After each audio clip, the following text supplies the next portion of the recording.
pentru toți camionagii din România și din toată Europa. Drumuri bune, fraților!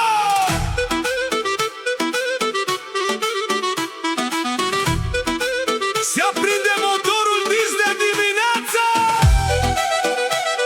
Se aprinde motorul dis de dimineață!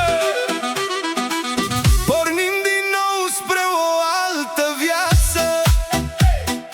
Mii de kilometri ne așteaptă iar, sub același cer, peste orice hotar.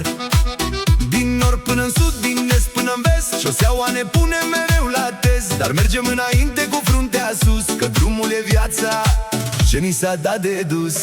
Noi suntem regii șoselelor, străbatem Europa printre nori, cu camionul și inima tare. Nimic nu ne oprește în cale. Drum bun, fraților, oriunde ați fi, să ajungeți cu bine în fiecare zi. Volanul în mâini și privirea în zare, respect pentru omul de la volanul mare.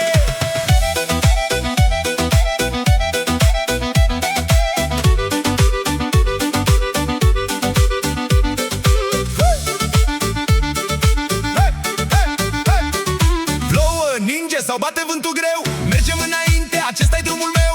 Autostrăzi, muși și mări de asfalt, fiecare cursă ne face mai bogați în suflet. În fiecare țară găsim un nou răsărit, dar dorul de casă n-a dormit. Știm că acasă cineva ne așteaptă și asta ne dă putere adevărată. Un salut din faruri, un claxon prietenesc, între